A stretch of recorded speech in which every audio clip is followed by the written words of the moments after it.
But I like the instant coffee. Yeah, I don't. It's better from the coffee maker. With instant, I can make it as strong as I want. You can make it strong with the coffee maker. But you don't like it when I make it strong. No, because you make it so strong that you can float an anvil in it. Yeah, right. Okay, did you manage to get the headphones over your helmet? Your hairdresser probably gets a nosebleed when she gets to the top of your hair. Yeah, I'm ready. Okay, here we go. In 3, 2, 1. Hi, and welcome to the Barbara and Walter Show. I'm Walter. And I'm Barbara Kozakiewicz-Kiwa. You can sing the start of the show song now.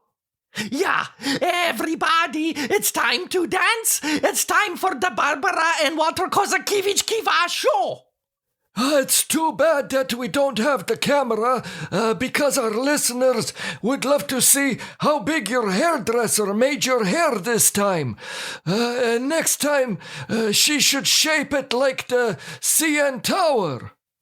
Yeah, we'll shape your head like the CN Tower. Yeah, sure. Sandra, my hairdresser, was very standoffish with me when I got there on Saturday to get my hair done. Did you know why? No, I didn't. We always talk like crazy, but when Sandra was just grunting or giving me one-word answers, I asked her if she was upset with me or if I did something wrong. And what did she say? Well, the week before last Saturday, someone else did my hair because Sandra wasn't there because her aunt died. What? And you didn't tell me? Why? Well, you tell me all the time about people who died that I've never met and have never had any connection to. It's usually someone's neighbor's grandmother's gardener's mother who died that you tell me about, and it means absolutely nothing to me. Well, I'm sorry that I forgot to tell you about Sandra's aunt. Oh, yeah, me too. So Sandra wasn't there the week before last Saturday because her aunt died. And that morning, Sandra sent me a texting message on my cell phone telling me that her aunt died. And I texted back to her, LOL. What does LOL mean? Well, I thought it meant lots of love, like I'm sending lots of love to Sandra. But it doesn't mean that at all. Walter, do you know what LOL means? What? It means laughing out loud. So when she sent the message telling you that her aunt died, you wrote the message that you thought it was funny. Yeah, I felt horrible. I didn't know. Bah, that's amazing. So when Sandra told me that she was upset about the LOL message that I sent her, I told her that it meant lots of love. She then realized that I had no idea what LOL meant, and she started laughing. So she started LOL-ing? Yeah, and after that, it was all good. It was just a misunderstanding. That reminds me, when Richard and I text, when he's at the university, he always sends TTYL. What does that mean? I don't know. I think it maybe means time to yoga lessons, because he told us that he was taking yoga at the university. Maybe that's what it means. I really don't know. Or maybe TTYL means today take your laxative. Yeah, sure. With all the young peoples only texting now, peoples are forgetting how to write with the cursive writing. Yeah, that's right. They don't even teach the cursive writing anymore in lots of schools. Our newspaper boy brought the card that I wrote for him at Christmas, and he asked me to read it to him because he didn't know what it said. Well, in that case, next Christmas we can write in the cursive writing, today take your laxative, and he will never know what it says. It's like looking at a foreign language to many peoples nowadays. Oh, speaking of foreign, I figured out in my spare time what the problem is with the traffic on the roads nowadays, and what's causing all the traffic slowdowns. What? The cursive writing? No, the foreign cars. That's what's causing all the traffic problems. They send us the foreign cars, they break down, and that causes the traffic backups. What are you talking about? It's a conspiracy. When lots of the foreign cars break down at the same time, that's when the countries invade us, and we can't fight because we're stuck in the traffic. Our son Richard has a foreign car, and he's never had any problems with it. Yeah, not yet, but it's coming. And when it happens, everyone will say, Walter Kozakiewicz Kiva was right.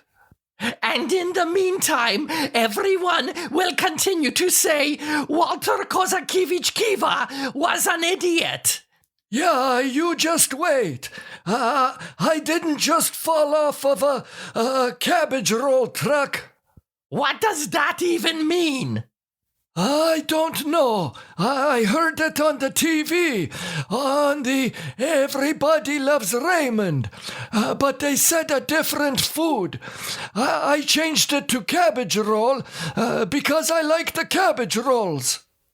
So I see you bought more toilet paper yesterday. Yeah, I did. Walter, we do not need any more toilet paper. All of the shelves in the laundry room are still full, and there's no room for any of our clothes. Maybe we have too many clothes. Maybe we have too much toilet paper. We have enough toilet paper to start an army. What? Is that how you start an army? You don't start with weapons and tanks. You start with toilet paper? If we ever moved out of this house, we would have to pay for another big moving truck to just take all of the toilet paper that we have in the house. Well, maybe we would make it a condition of the sale. You buy the house, you get the toilet paper too. Yeah, right. In the contract, the buyers would want the curtains, the refrigerator, and the toilet paper included with the purchase of the house. Yeah. You're an idiot. Maybe one of the peoples buying the house was in the army, and they understand the strategic importance of having a lot of toilet paper stocked. Stop buying toilet paper. We have enough to last us 10 years. Okay, I won't buy the 24 roll packs anymore. I'll only buy the 12 roll packs. Don't buy any packs. We don't need any. Ba, I almost could not buy the toilet paper yesterday. Why? Because you didn't have your ID? What?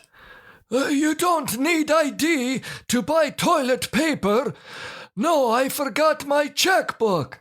So I went to the car, and it was lucky that I found one check in the glove compartment. Oh, sorry. I had the checkbook. I used it on Saturday when I got my hair done.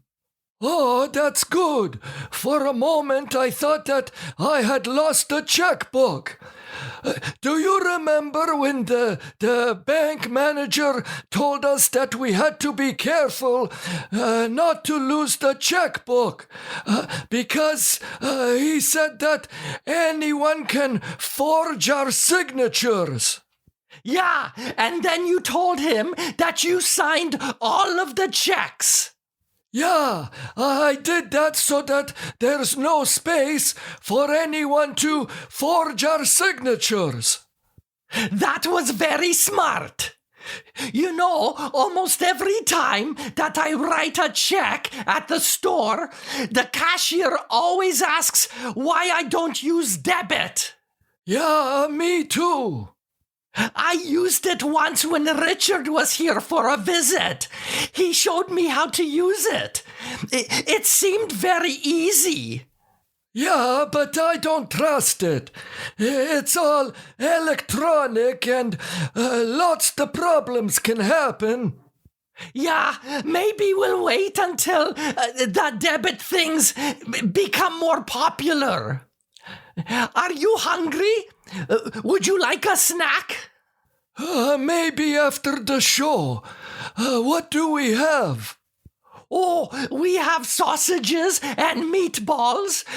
We have some fresh cold cuts. I can cook up some pierogies.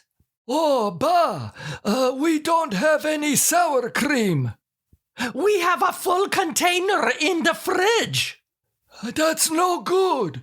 The expiry date on it is 2003.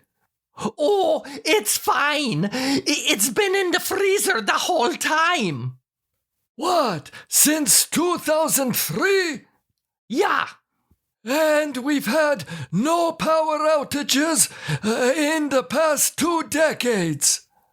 Oh, they were all short. That wouldn't do anything to the sour cream. If we both died of the food poisoning and they sent the detectives to our house, they would figure out how we died as soon as they go to the basement and open the freezer. Oh, it's not that bad. How many times did we have to throw out ice cream and pork chops and other food for getting the freezer burn? Well, maybe a couple of times. A couple of times? I think many more times than that. We should get a bigger freezer anyway. A bigger freezer?